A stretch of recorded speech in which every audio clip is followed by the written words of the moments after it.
Assalamualaikum warahmatullahi wabarakatuh. Nama saya Nur Anissa binti Sabri dan nombor matrik saya ialah H21A2946. Saya akan membentangkan tentang pendahuluan bagi tajuk kumpulan kami. Jenayah merupakan suatu perbuatan jahat yang salah di sisi undang-undang.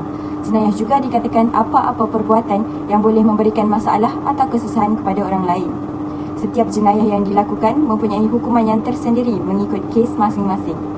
Peningkatan kes jenayah di Malaysia ini lebih ketara di kawasan bandar berbanding dengan kawasan luar bandar. Contohnya, Bandaraya Kuala Lumpur dan Ipoh mempunyai rekod jenayah yang paling tinggi pada setiap tahun.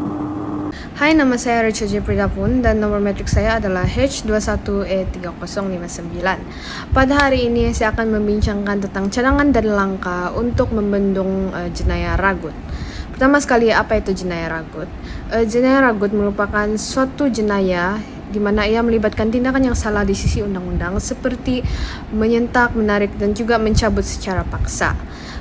Antara cadangan dan langkah untuk membendung jenayah ini adalah dengan pertama sekali tidak menayangkan kemewahan. Kemewahan yang kita ada boleh dinikmati tetapi haruslah bertempat. Sebagai contoh, terdapat segelintir ibu bapa yang bukan sahaja suka memakai barang kemas kepada diri mereka, tetapi juga mereka suka memakaikan barang kemas tersebut kepada anak mereka. Hal ini sangat membahayakan nyawa anak mereka dan juga diri mereka sendiri karena ia akan menarik perhatian peragut. Seterusnya ialah dengan mempelajari seni pertahanan diri.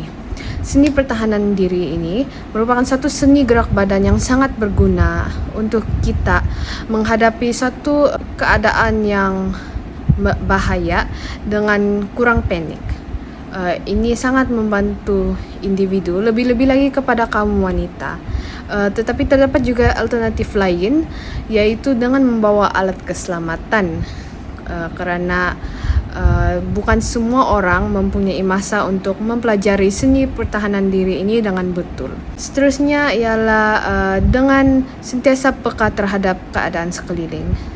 Setiap individu haruslah mengambil langkah berjaga-jaga untuk menghindari dari malang yang tidak berbau. Seperti apabila keluar secara berteman. Seterusnya sentiasa menyilangkan beg dan juga tidak meletakkan barang berharga dekat kaunter pembayaran. Assalamualaikum, nama saya Nur Afrina Batrisha binti Sazali, nombor matrik H21A2929. Saya akan membentangkan cadangan membendung kereda jenayah mencuri di Malaysia. Jenayah mencuri adalah salah satu jenayah yang melibatkan harta benda. Pelbagai undang-undang jenayah telah digubal dan hukuman yang tertentu juga telah diperuntukkan di atas kesalahan yang dilakukan. Antara cadangan untuk membendung kadar jenayah mencuri adalah pengenalan semula pendidikan sivik dan kewarganegaraan. Pendidikan ini merupakan salah satu langkah ke arah membentuk kepribadian para remaja yang lebih baik serta membantu untuk memupuk nilai-nilai murni. Melalui pengenalan semula pendidikan ini, mereka dapat menyelesaikan masalah yang dihadapi tanpa unsur-unsur keganasan. Seterusnya ialah peranan ibu bapa dalam mendidik anak-anak.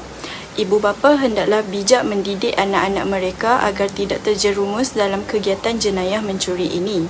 Ibu bapa juga berperanan dalam memberi didikan agama sejak mereka kecil supaya mereka menyedari perkara yang dilakukan sama ada betul atau salah. Ibu bapa tidak seharusnya bersikap lepas tangan dalam mendidik anak-anak disebabkan oleh kesibukan bekerja. Selain itu, jenayah mencuri ini dapat dibendung dengan mengadakan kempen pencegahan jenayah. Terdapat banyak kempen yang diadakan di setiap sekolah untuk meningkatkan kesedaran dalam kalangan pelajar, terutamanya pada peringkat sekolah rendah lagi. Sekiranya mereka diberi pendedahan awal tentang kegiatan jenayah mencuri, mereka akan berasa lebih takut untuk melakukan kegiatan jenayah. Dengan adanya kempen ini, pihak yang bertanggungjawab dapat mempamerkan tayangan video dan mempamerkan pameran berunsurkan jenayah mencuri. Itu saja daripada saya. Terima kasih. Oke, seterusnya saya akan bentangkan tentang jenayah cyber. Jenayah ini dikenali sebagai jenayah maya yang merangkumi aspek yang luas bentuknya. Jenayah ini tercetus akibat daripada kemunculan capaian internet sebagai alat komunikasi terkini. Antara yang sering disebarkan melalui medium ini termasuklah ideologi, propaganda, serta bahan pornografi. Punca-punca jenayah cyber. Pertama ialah sukar untuk dikenal pasti siapakah penjenayahnya.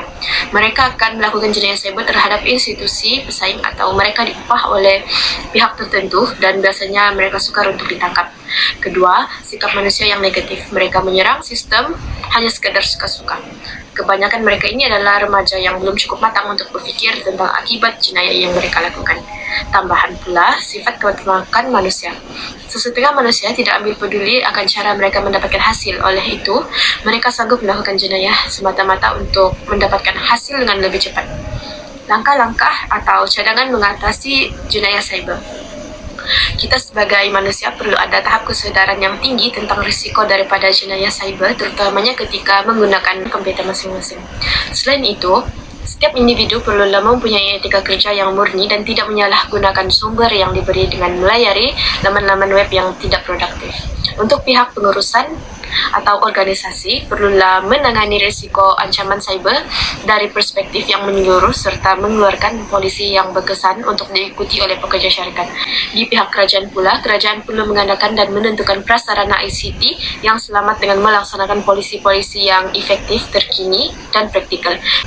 Jadi itu saja dari saya serahkan kepada rakan saya untuk pembentangan selanjutnya. Jenayah bully. Bully adalah salah satu jenayah atau tingkah laku yang boleh meninggalkan kesan kepada seseorang itu. Tidak kiralah sama ada dalam bentuk fisikal, mental, dan emosi. Yang boleh mencederakan, yang boleh menyakiti dan mendera mangsa tersebut. Cadangan atau langkah dalam jenayah bully ini ialah pertama, memupuk nilai murni. Peranan pihak kerajaan yaitu Kementerian Pelajaran amatlah penting dalam meletakkan peraturan sekolah, dan setiap kesalahan akan diberikan hukuman dan tindakan. Itu juga dengan peranan pihak sekolah dalam menerapkan mata pelajaran pendidikan moral, pendidikan agama Islam, dan pendidikan civic kepada pelajar sejak kecil lagi. Yang kedua ialah bijak memilih rakan sebaya. Biasanya rakan-rakan yang suka membatu api dalam suatu perkara atau pertengkaran kecil ini boleh menyebabkan kes yang besar. Jadi oleh itu sebagai seorang pelajar kita haruslah memberanikan diri dalam melaporkan hal-hal seperti ini kepada pihak yang berkuasa. Yang ketiga ialah peranan ibu bapa, yaitu ibu bapa itu seperti mana yang kita tahu ialah contoh kepada anak-anak, karena tanggapan anak-anak itu bahwa setiap perbuatan ibu bapa itu betul dan harus dipatuhi. And then ibu bapa juga perlu mengambil perhatian tentang keadaan dan semasa anak dalam aktiviti media sosial. Selain itu, ibu bapa juga haruslah menjadi pendengar yang baik dan membantu menyelesaikan masalah anak-anak dengan cara yang betul dan bersama-sama. Hai, Assalamualaikum. Saya Muhammad Dafi bin Azman dan nombor kad matrik saya adalah S21A2880. Hari ini saya akan membincangkan tajuk jenayah jubana. Jenayah jubana ini adalah merupakan perlakuan ataupun antisosial dalam kalangan golongan remaja. Jenayah jubana ini perlu diambil berat oleh seluruh pihak kerana boleh merosakkan akhlak orang muda. Antara jenayah jubana yang dilakukan adalah perasugut, vandalisme, menipu dan mencuri. Antara punca-punca jenayah jubana ini berlaku adalah disebabkan pengaruh rakan sebaya. Remaja lebih cenderung meluangkan masa bersama rakan-rakan mereka sehingga hubungan mereka menjadi rapat dan melakukan hubungan jenayah bersama-sama. Selain daripada itu adalah disebabkan kurang didikan agama. Ibu bapa yang mementingkan pekerjaan sehingga tidak ada masa untuk bersama anak-anak untuk mendidik tentang ilmu agama. Kesannya anak-anak akan menjadi semakin tidak berguna dan suka menimbulkan pelbagai masalah. Selain itu, disebabkan adalah media masa. Kemudahan internet yang semakin maju menyebabkan para remaja menyalahgunakan internet untuk tujuan jenayah. Antara langkah-langkah yang perlu diatasi adalah ibu bapa perlu mendidik anak-anak supaya menjadi lebih baik dan mendalami ilmu agama dengan lebih mendalam. Selain itu, ibu bapa juga perlu memantau pergaulan anak-anak dan siapa mereka berkawan.